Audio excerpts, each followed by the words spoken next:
दैनिक सवेरा देखने वाले सभी दर्शकों का स्वागत है। आज हम मौजूद हैं भिवानी के शकुंतला गार्डन में और हमारे साथ मौजूद हैं भाजपा के प्रदेश उपाध्यक्ष ठाकुर विक्रम सिंह जी और इनसे बातचीत करेंगे जो आने वाले लोकसभा और विधानसभा के चुनाव है, किस प्रकार की भाजपा की तैयारियां हैं और किस प्रकार पार्टी अपने संगठन को मजबूत कर रही है। नमस्कार सर।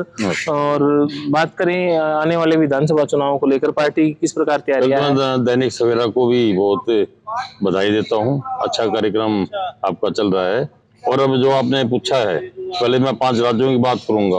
आपने देखा होगा कि सारे अपोजिशन ने मिलकर एक इंडिया नाम से पार्टी बनाई। पार्टी का नाम कुछ और है, लेकिन उन्होंने ले दे के इनिशियल बना के इंडिया बनाया। वो चाहते तो कुछ और थे, लेकिन बात कुछ और निकली। आज इंडिया नहीं, वह तो वही ढाक के 3 पात निकले। कोई कहीं भाग रहा है, कोई कहीं भाग रहा है। आम आदमी पार्टी की, कांग्रेस की कहीं पे नहीं बनती है।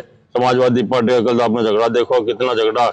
उन्होंने तो उनके मुख्यमंत्री जी को, कमलनाथ जी को ही कह दिया छोट भैया नेता हैं। वो उनके अखिलेश जी को कह रहे हैं छोट भैया नेता हैं। तो इनकी कोई खिचड़ी पकने वाली बात नहीं है। कहीं के बानमती का कुनवा जोड़ा गया है, जो बिल्कुल ही कहीं पर भी कामयाब नहीं होगा। और आने वाले 5 राज्यों के अंदर भारतीय जनता पार्टी का स्पष्ट बहुमत पूरे के पूरे 5 राज्यों के अंदर आएगा। और जनता देखिए, मोदी जी का जादू पूरी दुनिया में ही नहीं, गांव-गांव में, हर घर में फैला हुआ है। हर घर के अंदर इज्जत घर बनाया, शौचालय बनाए। किस प्रकार से आज हाईवे बनाए गए पूरे देश के अंदर। किस प्रकार से ट्रेन, नमो के नाम से ट्रेन चली है, बहुत अच्छी ट्रेन है और स्पीड भी 170 के करीब होगी। 2 घंटे 1.5 घंटे 40 मिनट के अंदर आप मेरठ पहुंचेंगे। इसी प्रकार से पूरे देश में ये जाल फैल रहा है। दुरंतों की किस प्रकार की शानदार गाड़ियां हमारे देश के अंदर बनाई गई हैं, यह भी एक बहुत बड़ी बात है। और लोकसभा के अंदर भी आप देखेंगे जिस प्रकार से मोदी जी का डंका पूरी दुनिया के अंदर फैला हुआ है। चाहे आप इराक ईरान की लड़ाई, इराक और अपने रशिया की लड़ाई देखी थी। आज जो लड़ाई इजराइल के और इसराइल के साथ चल रही है, ये जो एक किस्म के हमास वाले जो आपके आतंकवादी, उन्होंने किस प्रकार से किया। और वह बात सारे मोदी जी ने किस प्रकार से उनको संभाला है, किस प्रकार से बात की है। और मोदी जी आज विश्व के नेता बन चुके हैं और भारत का जन जन जानता है कि मोदी जी ने भारत के लिए क्या किया है। चाहे वो राम मंदिर की बात हो और चाहे कश्मीर की बात हो, 370-35 हटाने की बात हो, या भी बहुत इतने बड़े बड़े कार्य किए हैं कि किसी प्रधानमंत्री की भी उनको करने की हिम्मत नहीं पड़ी है। इसलिए मुझे पूरा विश्वास है कि मोदी जी जो 14 में लिए थे लोकसभा के प्रत्याशी, उनसे ज्यादा 19 में जीते, उससे 303 से ज्यादा। आज आप देखना कि आने वाले 2024 के अंदर मोदी जी कम से कम 350 लोकसभा के सांसद लेकर और प्रधानमंत्री बनेंगे। इस बात का पूरा विश्वास है।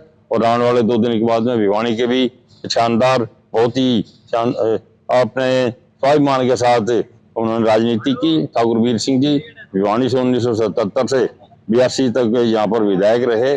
उस समय के तत्कालीन मुख्यमंत्री बनारसी दास जी गुप्ता को 10,000 से ज्यादा वोटों से उन्होंने हराया था और बहुत ही कोऑपरेटिव मंत्री बने हुए, हजारों बच्चों को नौकरी लगाने में सहायक हुए थे और बहुत से विकास के काम किए। भिवानी में भी एजुकेशन बोर्ड बचाने वाले ठाकुर वीर सिंह जी थे। उनकी जन्म जयंती हम मंगलवार को दशहरे के दिन 10:30 बजे यहाँ शकुंतला गार्डन में मनाएंगे।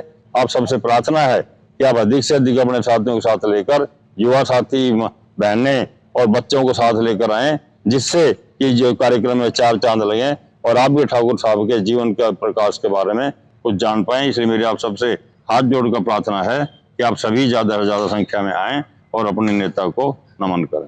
बात करें ताजा राजनीतिक हालात की, राहुल गांधी भी कहीं कभी कहीं कश्मीर, कभी कन्याकुमारी, कहीं लेह लद्दाख, कितना मान रहे, कितना फायदा होगा कांग्रेस को। देखो, कांग्रेस जो बिल्कुल तली में बैठी हुई थी, उसका कुछ फायदा तो इस बात से मिलेगा, लेकिन साथ में नुकसान भी उतना ही ज्यादा राहुल गांधी कर रहे हैं। कहीं पर कुछ बोल देते हैं, कहीं पर कुछ बोल देते हैं। उनको ना तो अपनी भाषा पे संयम है और ना ही वो क्या बात कह रहे हैं उसका पता है। कई दफा तो पूरी बात कह जाते हैं वो अपनी, और किसी की समझ में नहीं आई कि राहुल गांधी ने कहा क्या है, संदेश क्या देना चाहते हैं। वो खुद ही अपनी बातों से क्लियर नहीं है। उनको राजनीति का भी पता नहीं है, राजनीति में अभी बच्चे हैं, वो भी सीख रहे हैं। जब उनका सीखना पूरा होगा, जब तक पता नहीं क्या होगा। और मोदी जी के सामने वो कहीं पर भी ठहरते नहीं हैं। इसलिए राहुल गांधी का भी कोई वर्चस्व नहीं है। 2024 के चुनाव में राहुल गांधी कहीं नहीं ठहरते हैं। वो यही चाहते हैं कि अपोजिशन के नेता पिछली बार नहीं बन पाए थे, वो पूरे जोर लगा के, सब कुछ लगा के अपोजिशन का नेता बन जाए, लेकिन उसकी भी उम्मीद नहीं है। क्योंकि वो राजनीति करना नहीं जानते हैं। राजनीति में क्या बोलना चाहिए ये उनको भी नहीं पता है, सीख रहे हैं, और कितने सीखेंगे वो यह भी पता नहीं। बात करें हरियाणा की राजनीति की, हरियाणा की में भी जल्दी चुनाव होने वाले हैं, लोकसभा के जस्ट बाद चुनाव है, तो किस प्रकार देख रहे हैं हरियाणा में बीजेपी कहाँ अपने आप को खड़ा मान रही है?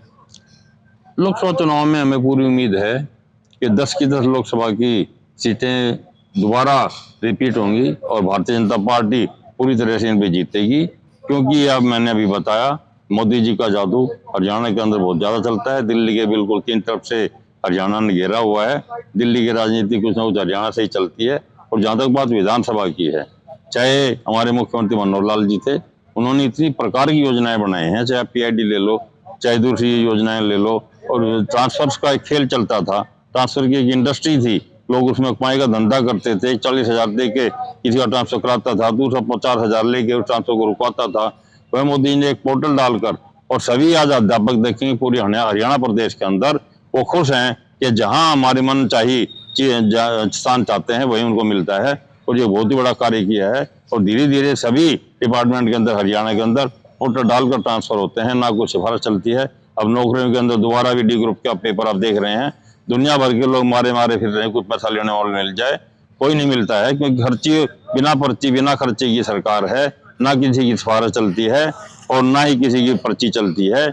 मैं उपाध्यक्ष हूँ भारतीय जनता पार्टी का, मुझे इस बात की खुशी है कि मेरी सिफारिश से एक भी लड़का आज जो D ग्रुप में नहीं लगा। नौकरी बिल्कुल साफ सुथरी है, जो मेहनत करेगा, जो जो आएगा आगे वही नौकरी करेगा। यह हरियाणा की सरकार का नारा है कि ना खर्ची और ना पर्ची। इस प्रकार से आप देखेंगे कि 60 से अधिक सीटें हरियाणा विधानसभा में भी भारतीय जनता पार्टी की आएंगी, और अच्छे बहुमत के साथ मुख्यमंत्री नया बनेगा, और तीसरी बार बनेंगे और मनोहर लाल खट्टर जी, या जिसको भी मोदी जी आशीर्वाद देंगे वही मुख्यमंत्री बनेगा। हमें पूरी उम्मीद है भाजपा की सरकार अगले चुनाव में बनेगी।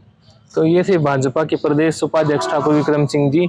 इन अपने अपने दावे हैं, आने वाले चुनाव में इन्होंने आशंका जताई भाजपा 10 की 10 सीटें लोकसभा की जीतेंगी और 60 से ज्यादा सीटें हरियाणा विधानसभा में जीतेंगी। तो ग्राउंड जीरो पर हम भाजपा के अन्य पार्टियों के जितने भी नेता हैं उनसे बातचीत करेंगे कि अगर ये जो 5 राज्यों के चुनाव हो रहे हैं, कितना फर्क इनका हरियाणा की राजनीति पे पड़ेगा। दैनिक सवेरा के लिए भिवानी शंकर ठाकुर की रिपोर्ट।